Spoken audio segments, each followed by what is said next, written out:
Hola a todos.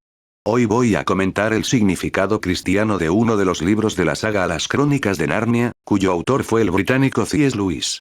Se trata del último libro de la saga, titulado La Última Batalla, y fue publicado en 1956. Antes de este libro, los libros de Narnia que fueron publicados en forma cronológica según el tiempo de Narnia son: El sobrino del mago, el león, la bruja y el ropero, el caballo y su muchacho, el príncipe Caspian, la travesía del viajero del alba, la silla de plata y ahora este libro que culmina toda la historia de Narnia, titulada La Última Batalla. C.S. Lewis hizo la saga Las Crónicas de Narnia como una manera de hacer una alegoría cristiana a los niños y a la gente en general, con el propósito de evangelizar y hablar de la Biblia, la palabra de Dios y el Evangelio de Jesucristo a la gente en un sentido alegórico. La historia de este libro La Última Batalla tiene un enfoque en los últimos tiempos antes de que Jesús regrese a la tierra por segunda vez a buscar a los salvos de corazón, junto con los acontecimientos que Jesús mencionó en Mateo 24.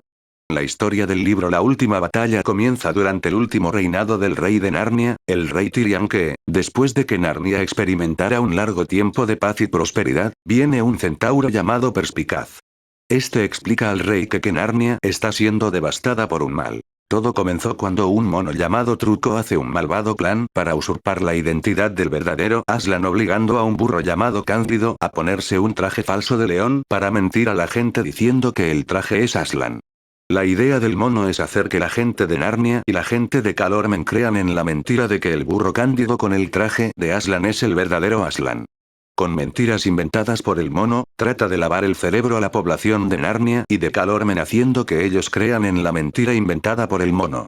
Aslan representa a Jesús, conocido como el león de Judá, mencionado en la Biblia, mientras que el mono Truco representa el falso profeta. Además, representa al anticristo, un representante de Satanás para engañar a las naciones de la tierra. El plan del mono en usar al burro para suplantar la identidad del verdadero Aslan, claro está, representan las mentiras que Satanás hace para engañar a la gente con doctrinas que no están basadas en la verdadera palabra de Dios y que no conducen al verdadero Jesús, sino que conducen al error. Aquí se cumple lo que Jesús dijo en Mateo 24, que si la gente dice el Cristo está en tal lugar no le creáis, porque se levantarían falsos cristos y falsos profetas para engañar a muchos. El Evangelio de la prosperidad que se predica en muchas iglesias alrededor del mundo es una manera de representar las mentiras que el mono hace para suplantar al verdadero Aslan, usando a un burro para tal engaño. Lo mismo sucede con algunas sectas disfrazadas como iglesias cristianas o misiones, dicen que siguen a Dios pero en realidad les lavan el cerebro a la gente y les quitan el dinero a la gente que tiene escasos recursos. Hacen supuestas profecías que no se cumplen, hablan en lenguas de forma falsa para manipular a la gente. Véase el caso del ministerio El Rey Jesús en Miami, Florida y se entenderá la forma de manipular para el evangelio de la prosperidad, en vez del verdadero evangelio del arrepentimiento y la cruz de Jesucristo. Y esto ha pasado en muchas iglesias alrededor del mundo. Esto es una forma de representar el plan del mono Truco para hacer un falso Aslan, enseñándoles a Narnia y a Calormen un evangelio que no es evangelio, haciendo que muchos crean en la mentira y vayan a la perdición. Hablando del libro La Última Batalla, al principio el burro Cándido no estaba de acuerdo en la idea del mono de ponerse un traje de león y hacer un falso Aslan, pero el mono se enojó y manipuló al burro. Eso es lo que hace Satanás con los pastores que están aceptando el evangelio de la prosperidad. Les lavan el cerebro diciéndoles que si rechazan ese evangelio y no pactan con Dios, les caerá una maldición hasta que acepten el evangelio de la prosperidad.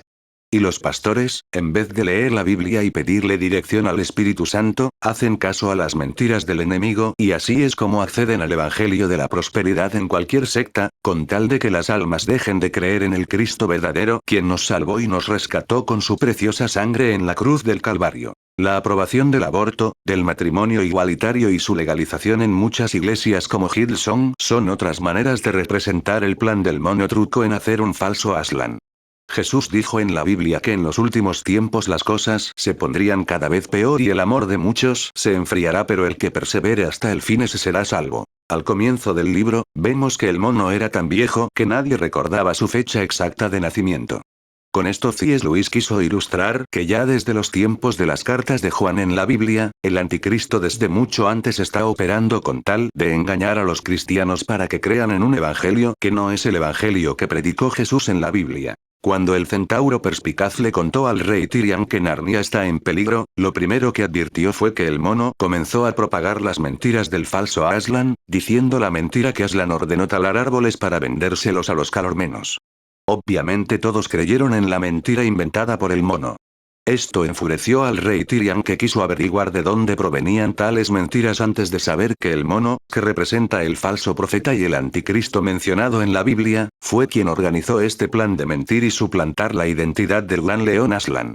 Lo que sucedió era que los calormenos, que eran humanos, se adueñaron de Narnia para que los habitantes de Narnia trabajaran como esclavos para los calormenos.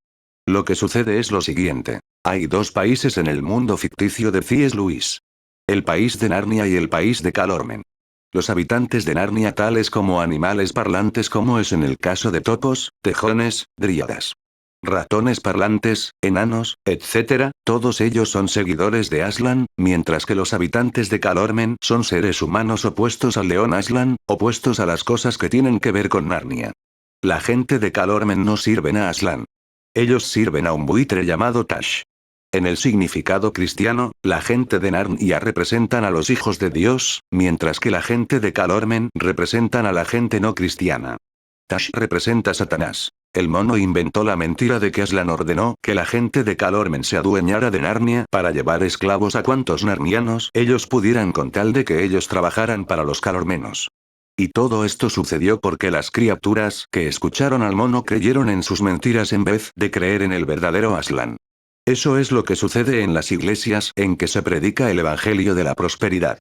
Cuando se engaña a las personas diciéndoles que la prosperidad es el único camino para ser libre de maldiciones y no la cruz de Jesús, al final la gente no se da cuenta de que están vendiéndose como esclavos por Satanás para su perdición.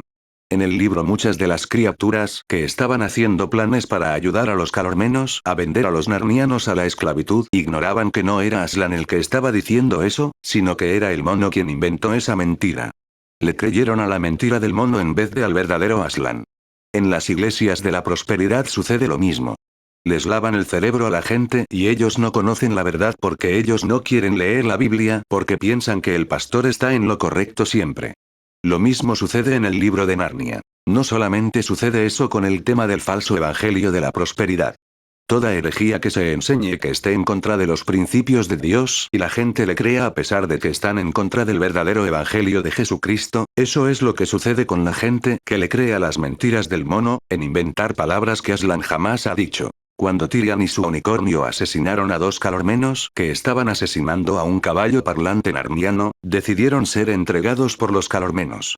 Ahí vieron que el mono decía mentiras respecto de Aslan y la gente le creía en las mentiras del mono. Tyrion no pudo soportarlo más y encaró al mono diciéndole mentiroso. El mono hizo que a Tyrion lo golpearan unos calormenos y lo ataran en un árbol.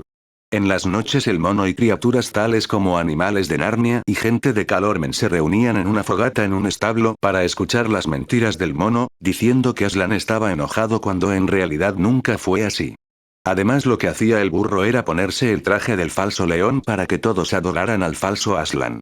En la noche en que Tyrion fue atado a un árbol, cuando terminó la función, el rey Tyrion llamó a los amigos de Narnia. A la mañana siguiente Gil y Eustaquio aparecieron delante del rey Tyrion para ayudarles a desatarlo y de este modo hacer una misión en lo que sería desenmascarar las mentiras del mono truco. Gil se encuentra con el burro Cándido, ya cansado de hacer caso a las mentiras del mono. El burro se arrepiente y está decidido a ser leal al verdadero Aslan y a reunirse con Tyrion y los suyos que realmente creen en Aslan. Después, Tyrion, Gil, Eustaquio y otros más que son fieles a Aslan fueron al establo en donde el mono hacía sus espectáculos para engañar a la gente. Esa vez el mono dijo que Aslan era Tashlan. El burro Cándido ya no formaba parte de las mentiras del mono, por lo que el mono puso a un calormeno dentro del establo con una espada desenvainada. El mono llamaba a las criaturas reunidas en el establo para que ellos entraran al establo y vieran al supuesto Aslan. A algunas personas el calormeno nos mataba mientras que a otras los dejaba con vida. Llegó un momento en el que el mismo Tash se presentó dentro del establo. Esto fue horrible ya que el mono no sabía que el real Tash estaba en el establo, pero cuando el mono fue arrojado dentro del establo ahí vio a Tash y todas las mentiras que el mono hizo respecto a Aslan se esfumaron. Obviamente el mono fue dejado sin vida siendo atrapado por la misma criatura cabeza de buitre. Luego Rishdatar cambió a Tash y este se lo llevó. Pero se presentó Peter Pevensie y reprendió y echó fuera a Tash en el nombre de Aslan, y Tash se fue. Aquí hay un significado en la guerra espiritual. Cuando hacemos guerra espiritual y atamos y echamos fuera en el nombre de Jesús todo lo que es contrario al reino de Dios, creyendo con fe y sin dudar, obtenemos la victoria. La parte final del libro es hermosa.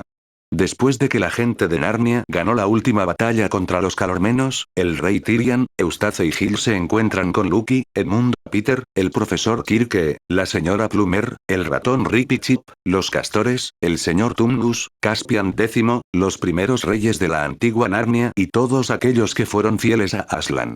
La única mujer de las Pevensie que no estaba presente era Susan. El verdadero Aslan se presenta, y luego se ve en la puerta del establo a todas las personas y los animales, incluidos los que anteriormente habían muerto. Ellos se reúnen fuera de la granja y son juzgados por Aslan. Aquellos que han sido leales a Aslan, son invitados a pasar por su derecha y cruzar la puerta del establo. Aquellos que han desertado o se opusieron a él, no pasan a través de la puerta, sino que se convierten en criaturas ordinarias y se desvanecen en la sombra para luego desaparecer. Aquí C.S. Lewis describe lo que dijo Jesús en Mateo 25, que las ovejas, aquellos que recibieron a Jesús en sus corazones como Señor y Salvador personal, van a pasar por la derecha y entrarán al reino de los cielos para morar para siempre con Jesús. Aquellos que no han sido obedientes o fieles a Dios y nunca recibieron en sus corazones a Jesús como Señor y Salvador personal, pasarán en la izquierda para ser parte de la condenación eterna. Luego Aslan invoca al Padre Tiempo diciéndole que ya es tiempo de culminar. El Padre Tiempo pide que desciendan todas las estrellas que ornamentan el cielo de Narnia. Luego el sol y la luna son destruidos y al final Peter cierra la puerta. Esto representan las señales que la Biblia establece que sucederían antes de su venida, que el cielo se desvanecería como un pergamino que se enrolla y el sol y la luna no existirán antes del día temible de la venida de Jesucristo. Luego Aslan los lleva a su país, a una nueva Narnia. Aslan explica a los Pevensie y a Eustace y a Gil y a los demás que de verdad ellos tuvieron un accidente en un tren y ellos partieron de este mundo al país de Narnia. En el contexto bíblico ellos ya estaban en el cielo nuevo y la tierra nueva que Jesucristo prometió a sus hijos cuando Él regrese por segunda vez a buscar a su iglesia. En la parte donde C.S. Lewis menciona que Aslan ya no les pareció un león sino que se transformaba y esa parte C.S. Lewis no lo podía decir, lo que quería mencionar el autor del libro es que Aslan se transformaba en el verdadero Jesús, nuestro Señor y Salvador personal, y la nueva Narnia era la nueva Jerusalén. Este es el significado cristiano del libro Las Crónicas de Narnia, la última batalla. Bendiciones.